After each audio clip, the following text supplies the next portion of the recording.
Você sabe o que nós humanos do século XXI valorizamos, desejamos e veneramos acima de tudo? A coisa que buscamos, minuto a minuto, sem parar, 365 dias por ano. Um idealista diria que a resposta é amor ou talvez felicidade. Um cínico poderia dizer dinheiro ou poder. Eu penso o seguinte: depois de ver os meus colegas bípedes tropeçarem nessa rocha giratória por tantos anos, eu diria que o impulso humano mais profundo, o nosso maior desejo e necessidade é a comunicação. E agora, neste momento, a comunicação está mudando. Antigamente, o jeito como a nossa cultura falava sobre si, todas as coisas que líamos, assistíamos e ouvíamos eram controladas pelos figurões que dirigiam os jornais e as redes de TV, os chefões dos estúdios e os monstros da música. E essa gente decidia não só quais informações você receberia, mas quando e como as conseguiria e o quanto pagaria por elas também. Eu sou o John Heilemann e estou aqui para contar a você sobre um levante na comunicação que vem acontecendo ao nosso redor. Uma revolta incendiária dos mais fracos que fez tremer os gigantes da mídia em seus ternos de alfaiataria. Uma revolta alimentada pelo que mais? Pela internet. Para contar essa história, explorei a vastidão infinita da internet. De seus quadrantes mais movimentados até os seus esconderijos mais infecundos. Penetrei nos bastidores do Vale do Silício, mergulhando nos assuntos e reuniões dos líderes de uma nova geração de empresas como o YouTube, e o MySpace e o Facebook. Empresas que começaram a transformar a rede em um meio de mão dupla, interativo e democrático. Controlado por ninguém, mas moldado por todos. Em outras palavras, o nosso meio. Eu também mergulhei na história da rede para contar a você a história de como as sementes dessa transformação notável foram lançadas. Hoje todos nós sabemos como a rede mudou o mundo, mas esta é a história de como a rede está transformando a rede. A internet.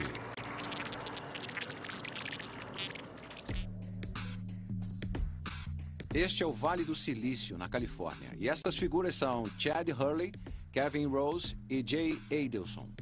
E eles podem até parecer mais com cordeiros do que leões, mas esses caras são os líderes da Revolução Web 2.0. Rose e Adelson dirigem o Digg, o site de notícias sociais da rede, cujo conteúdo é escolhido por sua devotada comunidade de usuários, que é de milhões. Hurley, por outro lado, é o cofundador de um dos sites mais populares do planeta, o YouTube, o serviço de compartilhamento de vídeos que foi comprado pela Google em 2006 por incríveis 1,65 bilhão de dólares. E você pode achar que, como outros inovadores, esses caras entraram nessa para enriquecer. É, foi por isso. Mas eles também têm a missão de mudar o mundo através do poder do povo na rede. Eu acho que esse é o objetivo da internet. A internet serve para conectar indivíduos ou conectar indivíduos à informação. Em quem você confia mais? Você confia num executivo de uma corporação que fica numa salinha esfumaçada qualquer ou nos seus iguais e nas pessoas que estão conectadas a você? E se esse papo parece meio guerrilheiro, é porque é mesmo. O Digg e o YouTube fazem parte de uma nova onda de serviços da rede, cada um mais popular do que o anterior, na qual todos oferecem uma alternativa para a mídia antiga, como esta que você está vendo agora.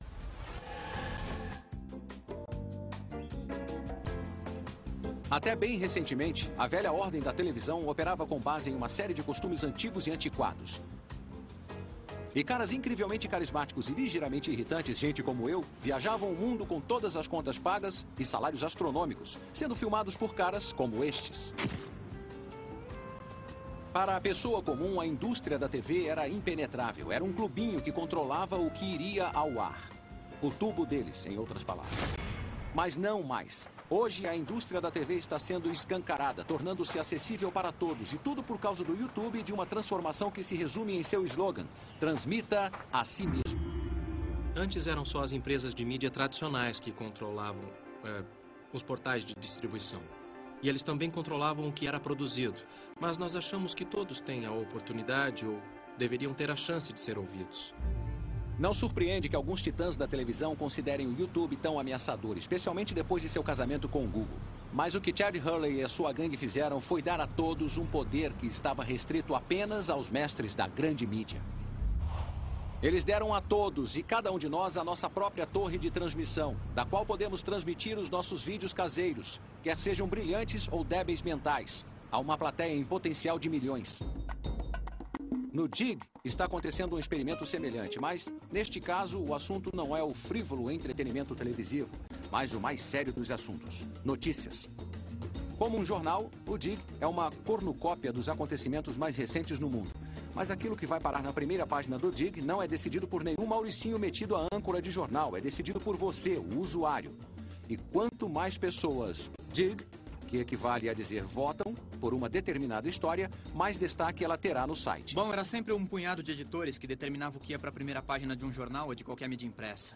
Agora são os nossos quase 1 milhão de editores registrados, constantemente à procura de grandes notícias, informações, histórias, vídeos e tudo mais para expor à comunidade. O que o Dig está fazendo é mostrar que um blog pode estar no mesmo nível que o New York Times e que cabe ao público decidir o que é importante. O pessoal, tanto do YouTube como do Dig, acreditam em uma teoria chamada sabedoria das multidões. Eles também estão cientes do fato de que nada nos agrada mais do que o som da nossa própria voz e a nossa própria imagem projetada numa tela. E no momento ninguém compreende melhor tudo isso do que este garoto, Mark Zuckerberg, de 22 anos, fundador de um borbulhante site de interconexão social, o Facebook. O motivo de você passar tanto tempo se comunicando com seus amigos, sabe, e com outras pessoas que você respeita, é porque as opiniões deles e o que dizem significam muito para você. Então, o que tentamos fazer no Facebook foi mapear todos os relacionamentos que as pessoas têm. Há cerca de um ano, cruzei o país num voo com Arthur Sulzberger, o editor-chefe do New York Times, e com Mark Zuckerberg. Zuckerberg chegou 20 minutos atrasado para o jato do New York Times, imagine, vestindo um short de ginástica e de chinelos. Ouvir a ele e Sulzberger falar sobre um futuro da mídia foi como ouvir um marciano conversando com um bastão de beisebol.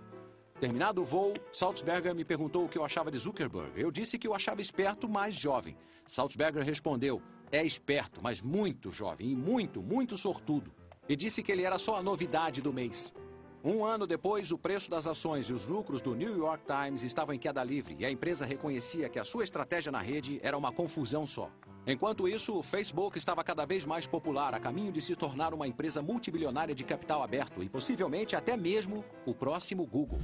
Bom, sempre foi muito surpreendente, né? Quer dizer, só pelo fato de que continua a crescer a mais de 3% toda semana. Isso quer dizer, quando você chega a um índice de crescimento de mais de 200 mil usuários por dia, você pergunta, isso vai durar ou vai continuar a crescer? Pois cresce e consistentemente. O Facebook é um fenômeno genuíno, assim como seu rival na interconexão social, o MySpace, e assim como o YouTube. Um dia você nunca ouviu falar neles, e no dia seguinte estão por todo lado, em casa, no escritório, no laptop dos nossos filhos, e admitamos, no nosso também.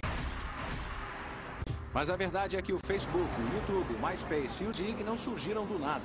Eles são descendentes diretos de outra safra de revolucionários da mídia que, em termos de alta tecnologia, entraram em cena há uma eternidade. E com isso eu quero dizer, você sabe, há pouco mais de uma década. Esses caras, antes de tudo, eram fãs incondicionais de música, que por acaso eram também techno-geeks animais. E isso fez toda a diferença.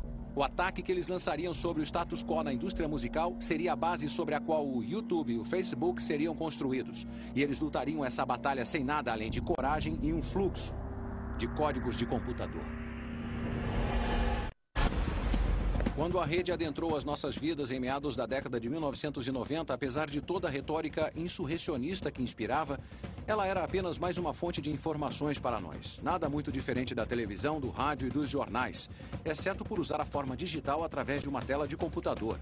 Mas hoje a rede rapidamente se tornou uma via de mão dupla para dar e receber. Assistimos e postamos videoclipes no YouTube. Blogamos, mandamos fotos e partilhamos detalhes íntimos da nossa vida obsessivamente em sites de interconexão social como o Facebook e o MySpace. Nos últimos 100 anos, a mídia de massa vinha funcionando através de umas poucas empresas grandes, que basicamente coletavam o que eles consideravam as informações mais interessantes que impunham ao seu público. Agora, um número grande de indivíduos pode compartilhar informações do mesmo modo como só essas empresas grandes faziam antes. Garotos como Mark Zuckerberg, do Facebook, estão enfrentando os gigantes da indústria da mídia tradicional. Mas as sementes dessa rebelião foram plantadas há pouco mais de 10 anos. Mas hoje todos estamos um pouco apáticos em relação à rede. Não damos valor às grandes mudanças que ela causou na nossa vida diária, especialmente quando o assunto é como consumimos a mídia. Mas pare por um segundo e volte a, digamos, meados dos anos 90 e relembre como costumava ser. Lembre do processo incrivelmente chato para conseguir uma música nova ou até mesmo ouvir essa música nova. E do jeito que eu me lembro era mais ou menos assim. Primeiro você ouvia uma música de que gostava no rádio, talvez. Aí você tinha que sair de casa e procurar uma loja de discos. Você fuçava um pouco, encontrava a música que estava procurando e então percorria todo o caminho de volta para casa. Por fim, você voltava para a sua sala confortável com o seu novo e caro CD, comprado só por causa daquele single que você tinha gostado. Colocava no seu CD player, botava os pés para cima e começava a escutar.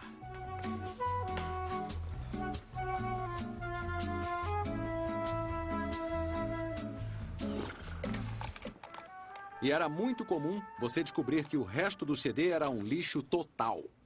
Mas antigamente era assim que funcionava e não tinha mais o que fazer. Ou pelo menos era isso que a maioria de nós pensava. Mas escondidos nos dormitórios das faculdades e nos subúrbios dos Estados Unidos havia um pessoal que pensava diferente. Os nerds em questão eram caras como David Wickley, Justin Frankel, Cable Sasser e Steve Frank. Amantes de música que começaram a brincar com uma tecnologia obscura que uniu músicas aos PCs e à rede.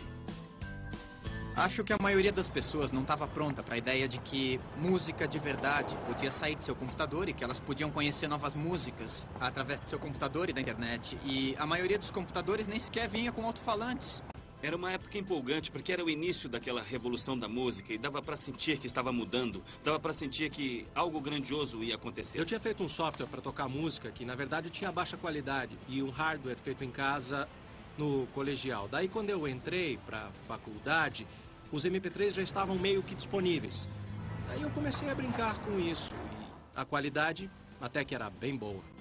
Antigamente, os arquivos de música eram enormes e pesados, mas o MP3 forneceu um meio de comprimir dados em um pacote digital muito menor e, portanto, mais fácil de enviar e receber pela rede.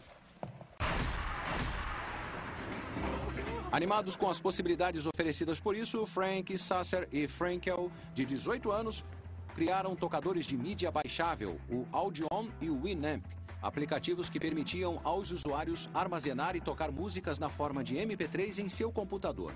Mas isso foi só o começo. Amantes de música e entusiastas da internet como David Wickley estavam empolgados com a ideia de distribuir e acessar músicas em MP3 online.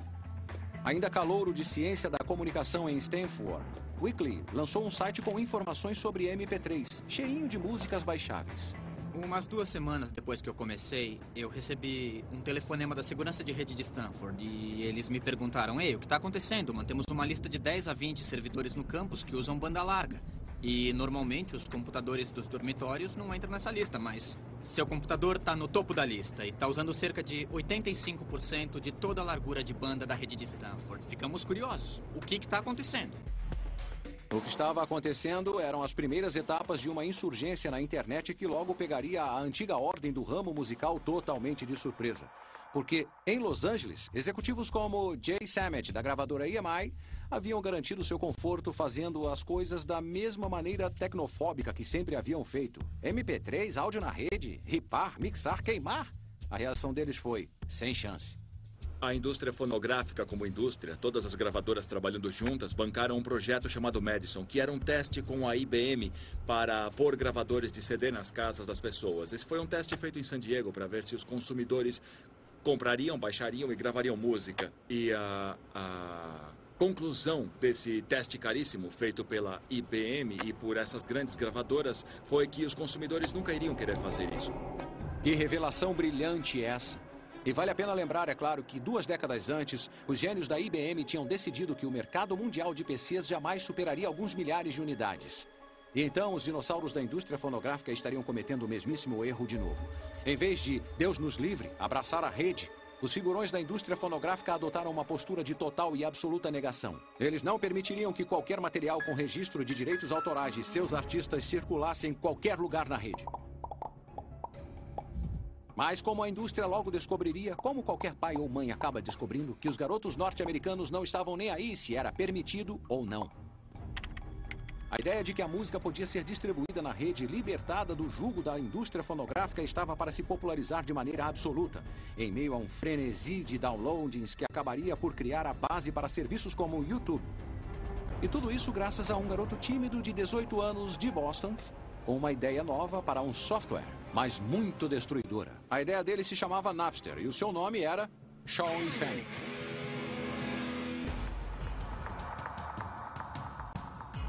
Em 1999, Fanning estudava na Universidade Northeastern, em Boston. Ele gostava de tocar violão e, como os seus amigos, surfava a rede em busca de músicas para baixar. O meu colega de quarto na faculdade curtia muito rap e baixava todo tipo de rap desconhecido. Ele chamava os amigos nos fins de semana, fazíamos festas e todos estavam interessados em ter acesso à música dele ou descobrir um jeito de conseguir músicas do mesmo jeito que ele. Mas ele dedicava tanto tempo à busca por músicas e era tão demorado que ele matava a aula para fazer isso. E se achava um site bom, ele matava um dia inteiro para conseguir baixar tudo o que queria. O que Fanning e seus amigos estavam descobrindo era que, embora fosse tecnicamente possível compartilhar e baixar as músicas um do outro, mesmo com MP3, era muito chato, interminável e nada confiável.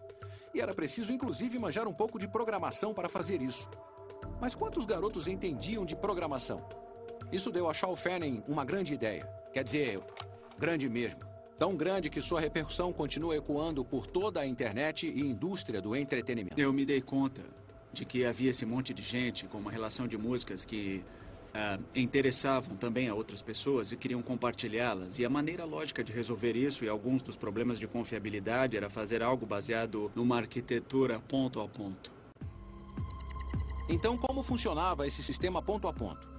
Bem, o Napster permitia que os seus usuários deixassem que os seus PCs conversassem e partilhassem coisas com os computadores de outros usuários. E isso significava que se alguém em algum lugar tivesse o MP3 da canção que você queria, bastava abrir o Napster, digitar o nome da canção e ela seria baixada no seu disco rígido direto do dele. O Napster foi criado por uma necessidade. Eu realmente queria usar o que eu estava construindo.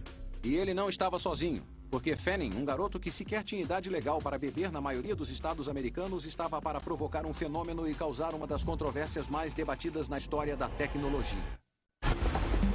Hoje em dia, a habilidade de partilhar e acessar todas as formas de conteúdo através da rede é lugar comum. Certo. Mas lá pelo final da década de 1990, isso ainda era um sonho, uma esperança, uma teoria. Mas tudo isso mudaria graças a um universitário de 19 anos chamado Sean Fanning, que estava trabalhando em um software que permitiria aos usuários da rede partilhar suas coleções de discos online. Em junho de 1999, Fanning concluiu o código para o Napster. Era o primeiro programa que ele havia escrito. Ele o distribuiu para uns amigos que conheceram em salas de bate-papo e disse a eles: "Ei, não espalhem por aí." Mas assim que puseram as mãos nele, não conseguiram resistir. Em uma semana, cerca de 10 mil pessoas tinham baixado o Napster, dando início a uma revolução que prometia um futuro no qual as lojas de discos do mundo ficariam mais ou menos assim. Tivemos uma explosão de downloads. A rede começou a ficar doida e, a partir daí, fugiu ao controle. Os universitários, em sua busca eterna por coisas gratuitas, foram os primeiros a contrair a febre do Napster. Nos meses seguintes, o programa estava em todos os campi norte-americanos e, em outubro de 1999, os downloads de MP3 feitos com o Napster ocupavam de 75% a 80% de toda a largura de banda disponível de muitas universidades norte-americanas. Menos de 4 meses após Fanning tê-lo lançado, o Napster tinha ultrapassado a marca de 1 milhão de downloads, tornando-se o software de mais rápida disseminação da história. Para muitos, a equação era claríssima. Napster é igual a música grátis. Mas o que Fanning havia criado tinha implicações que iam muito além da música. Ele criou um meio de transformar usuários de recipientes de informação passivos a participantes ativos e engajados, revelando as suas preferências, partilhando as suas posses mais preciosas e falando com os outros sobre as suas maiores paixões. E no processo, eles estavam se tornando uma das primeiras comunidades autênticas da rede, coisa que incontáveis sites no futuro, desde o Friendster ao MySpace ao Facebook, tentariam ansiosamente se tornar. Era uma daquelas coisas em que algo tão simples quanto ver alguém baixar uma determinada trilha sua e você poder clicar com o botão direito e mandar uma mensagem, falar com ele sobre a trilha, foi o que fez essa coisa se tornar poderosa. Isso não era possível antes do Napster. Com especuladores do Vale do Silício batendo à sua porta, Fanning juntou suas coisas e foi para o oeste, na Califórnia, transformando o Napster de passatempo a negócio oficial. O futuro do novo serviço parecia brilhante, mas havia só um probleminha. O sucesso sem precedentes do Napster não havia passado despercebido para Hillary Rosen, presidente da Associação Americana da Indústria Fonográfica, uma organização criada para representar os interesses e proteger os lucros da indústria fonográfica. Rosen era conhecida por ser durona e quis dar uma palavrinha com Fanning. Ligamos para o Napster e dissemos: nossa, que ideia genial, mas sabia que é ilegal? E eles: sério, não pode ser ilegal. Bom, ok, talvez seja, mas digam o que quer que a gente faça. E nós, claro, terão de filtrar as canções com direitos autorais do seu site. E como vamos saber se tem direitos autorais? Bom, por exemplo, se é uma canção dos Rolling Stones, é de se imaginar que seja uma canção registrada.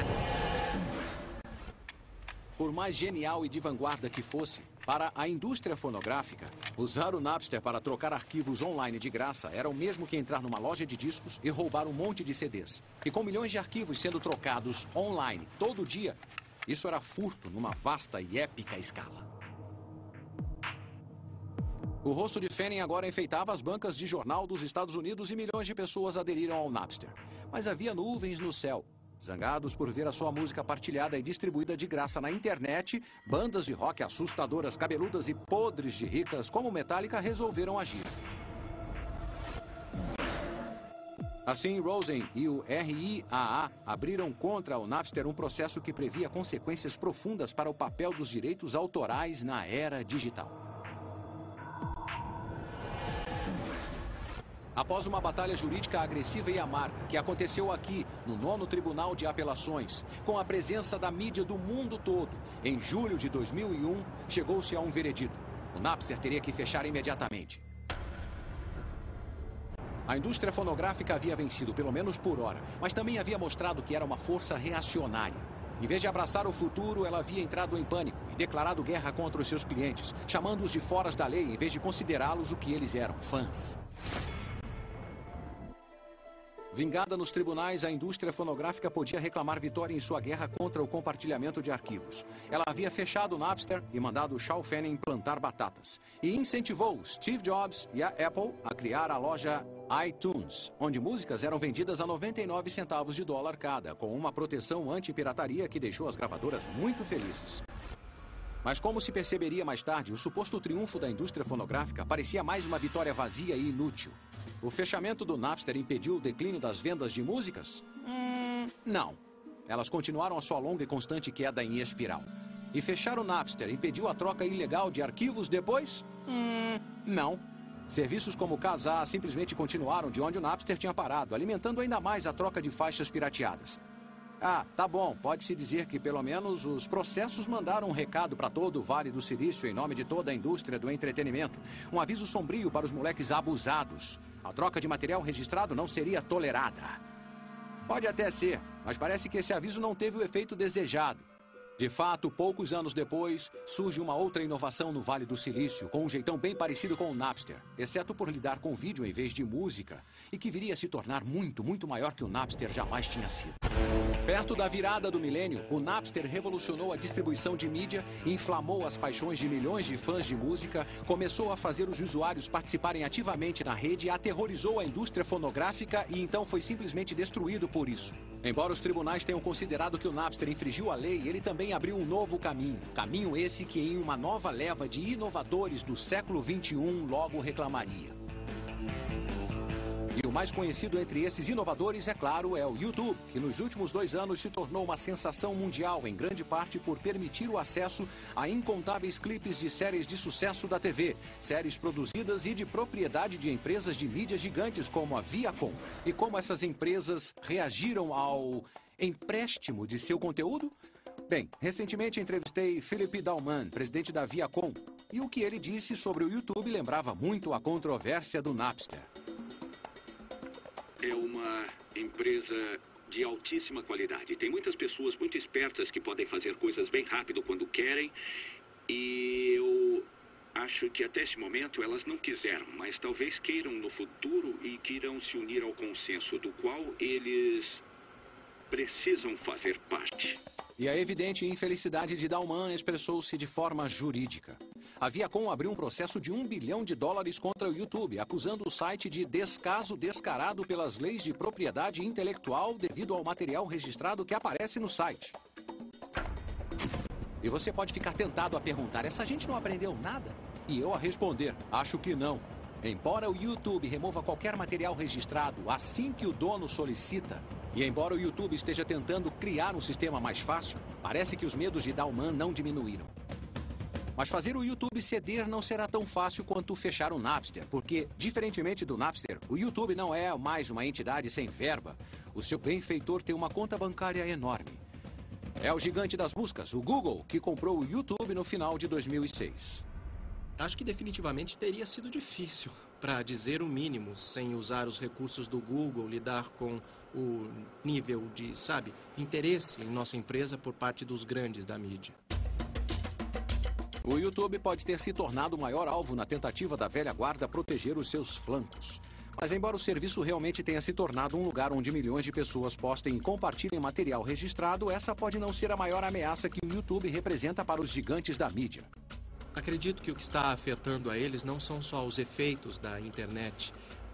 A internet abre novas oportunidades de distribuição que eles não necessariamente controlam. E as pessoas têm a oportunidade de criar o seu próprio conteúdo. E as pessoas estão divertindo a si mesmas. E eu acho que no final o objetivo é esse. Às vezes elas se sentem ameaçadas pelo fato de que as pessoas preferem ver a si mesmas do que ver o conteúdo deles. Desde a sua criação, o YouTube tem estado na vanguarda do movimento pelo conteúdo criado pelo usuário. Ele oferece uma plataforma para as pessoas expressarem a sua criatividade e saciarem a sua vaidade. As pessoas ficaram doidas por ele e postam online incontáveis vídeos, digamos de qualidade muito variável. YouTube não veio sozinho. Com a ascensão de sites como Craigslist e Flickr, Dig e Match.com, postar vídeos online se tornou apenas uma das muitas maneiras pelas quais as pessoas se tornaram participantes ativos numa rede que cada vez mais passou a ser uma via de mão dupla. Compartilhar suas músicas, vender coisas, expor fotos pessoais para arranjar um encontro. Com essa mudança de atitude, instalou-se uma nova era na internet. Uma era em que o conteúdo é criado pelas massas, fruto de sua sabedoria e de sua estupidez. Uma era rotulada como Web 2.0. A frase tem significados diferentes para diferentes pessoas, mas ela nunca teve um teórico tão essencial quanto Fred Wilson. Wilson é um especulador de Nova York, um homem muito rico e banca serviços de vanguarda da Web 2.0 como o Delicious e o Twitter. Ele também é um blogueiro altamente respeitado, com uma audiência imensa de pessoas ansiosas para ler os seus devaneios e saber não só sobre dinheiro e investimentos, mas sobre o significado de tudo. Acontece que as pessoas abrem seus navegadores e acessam a rede. Agora podem realmente contribuir com ela. E também podem participar da experiência da rede. E quer seja contribuindo com conteúdo, ou votando no Dig, ou quem sabe pegando um vídeo no YouTube e colocando em algum outro lugar. Elas causam um impacto diário e significativo naquilo que a rede é. Para mim, essa é a essência da Web 2.0. Todos os filamentos da Web 2.0 se convergem para o novo mundo da interconexão social que nasceu após a falência das empresas .com. Primeiro veio o Friendster, um site de encontros enfeitado que acendeu e caiu rapidamente. Mas em seguida veio o MySpace, fundado em meados de 2003 por dois agitadores de Los Angeles, Chris DeWolf e Tom Anderson. A página do MySpace é muito parecida com o quarto de uma pessoa ou potencialmente o seu apartamento, porque a sua página do MySpace tem cores diferentes, tem música tocando ao fundo, tem fotos dos seus amigos. É muito parecido com o que você pode ter no seu quarto ou no seu apartamento. Ela dá a você uma dimensão real sobre alguém que você normalmente não teria. Assim como aconteceu com o Napster, a popularidade inicial do MySpace teve muito a ver com compartilhamento e acesso a músicas. Na primavera de 2005, o site tinha disparado, atraído 27 milhões de usuários registrados, crescendo a uma velocidade monumental e superando até o colosso de tráfego mensal da rede. Quando passamos o Google em acessos, bom, esse foi um momento significativo do tipo, nossa, nós somos tão grandes assim, sabe? Não parecia certo para nós e para a pequena empresa que a gente tinha. O Google era enorme, estava sempre nos noticiários e quando aconteceu foi um momento muito significativo. De repente, o MySpace virou a propriedade mais cobiçada da rede. Tão cobiçada que, de fato, ela chamaria a atenção das maiores empresas de mídia e de seus mais antigos monstros. A ascensão do MySpace também anunciaria aquela que promete ser a próxima grande batalha da alta tecnologia. Uma batalha não entre a nova ordem e a velha ordem, mas entre os astros em ascensão do universo da Web 2.0. No verão de 2005, o MySpace estava por todo lado. De repente, todo garoto que você encontrava na rua tinha uma página no MySpace e toda a banda também tinha uma. Hollywood tinha começado a usar o site como veículo de marketing para o seu material. Não era preciso ser nenhum gênio para ver que o MySpace era uma mina de ouro em potencial. Embora gênio seja uma palavra frequentemente aplicada a Rupert Murdoch, o homem que preside o império da mídia global, a News Corp, e que, naquele mês de julho, fez um cheque enorme para comprar o MySpace. No auge da bolha da internet, tive uma conversa com Murdoch sobre as implicações da rede. E o velho a detonou. Todos estão empolgados demais com esse delírio digital, disse ele. A maioria só quer sentar e assistir, interagir dá trabalho.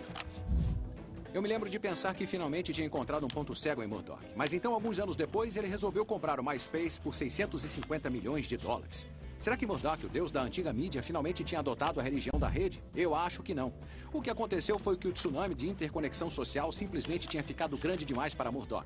E ele calculou que seria melhor tentar pegar a onda do que ser afogado por ela. Mas como a News Corp logo descobriria, na internet, dinheiro não pode lhe comprar amor, nem uma posição permanente de dominância. A próxima novidade sempre está à espreita. E quando o assunto é interconexão social, a novidade é o Facebook.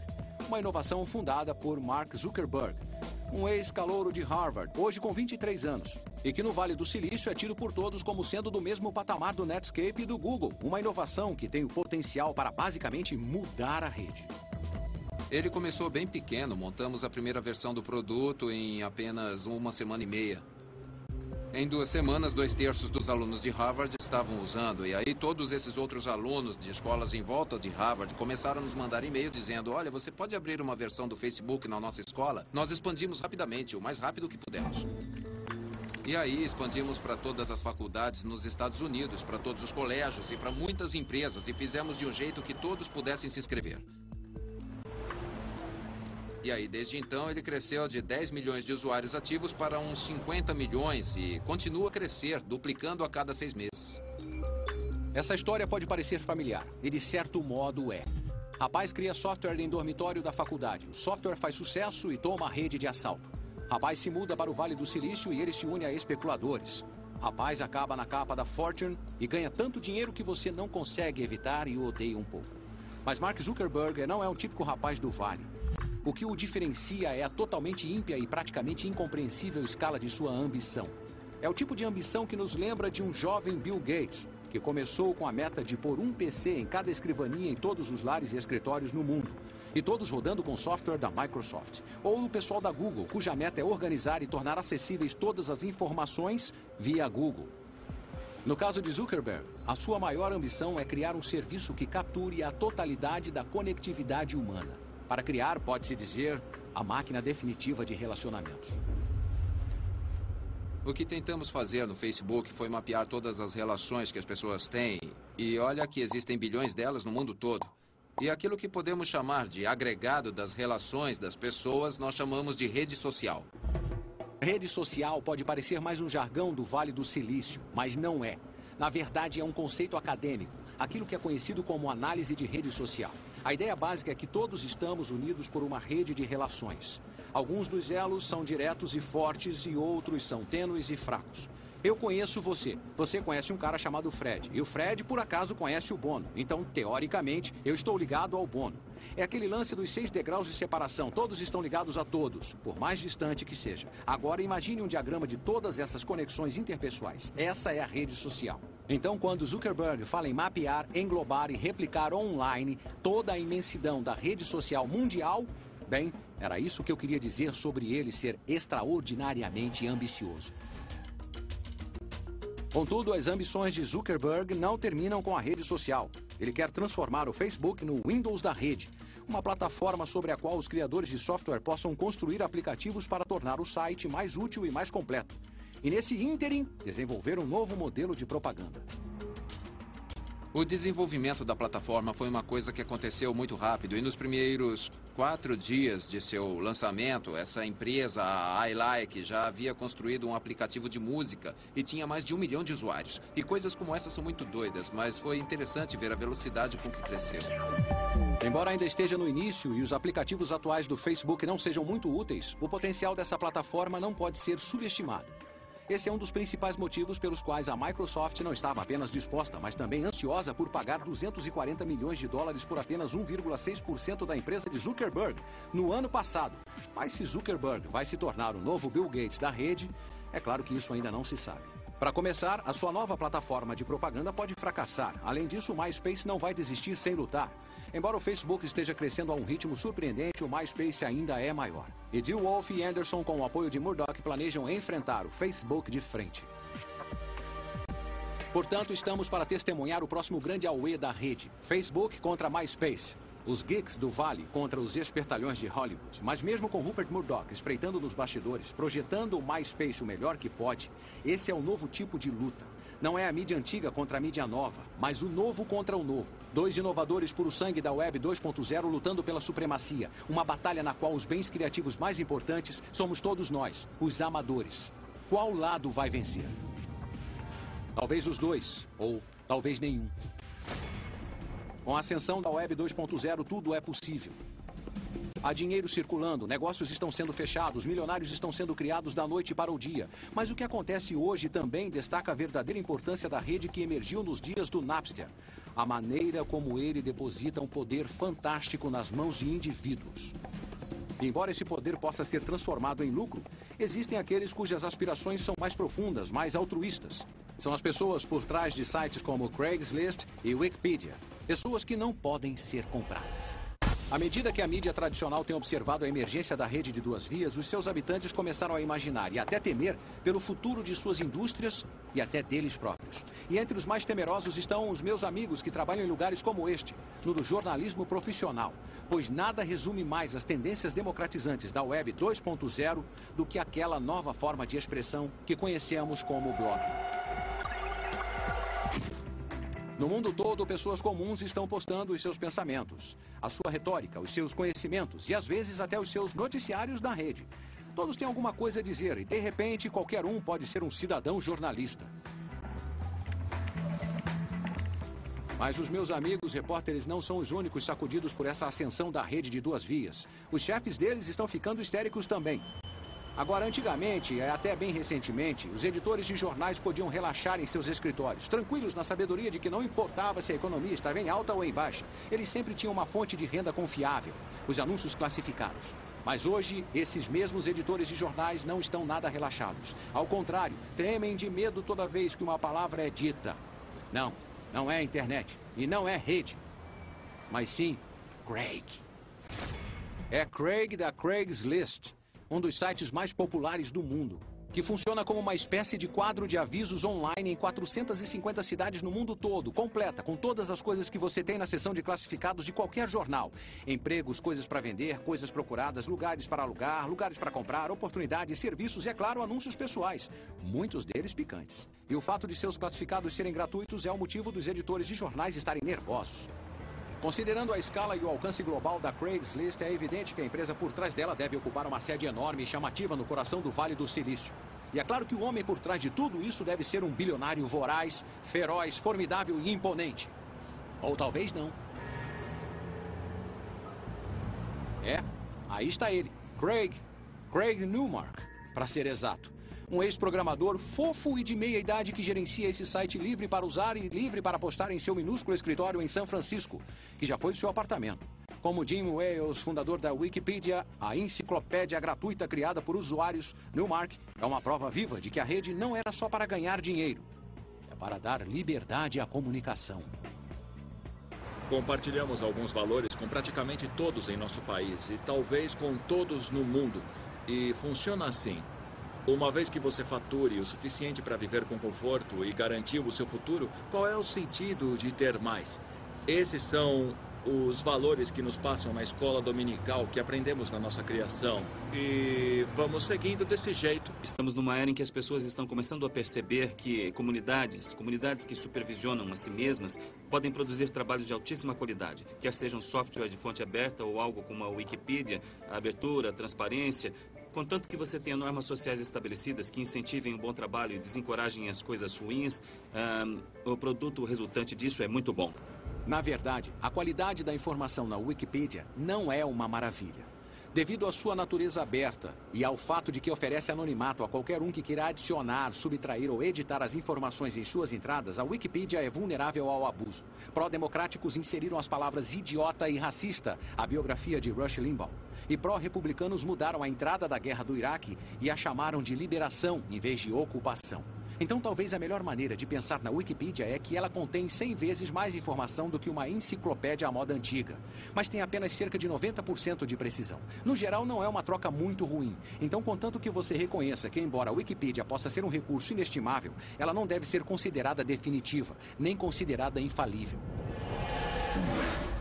A Wikipedia e a Craigslist demonstram, e o espaço cibernético deixa evidente, a rede nos pertence. Ela nos deu um megafone através do qual podemos gritar o nosso ponto de vista, por mais que seja ou não maluco, trivial ou profundo, para exibir a nossa criatividade para os amigos, família e para totais estranhos, para acessar a mídia do jeito que queremos e dizer o que quisermos.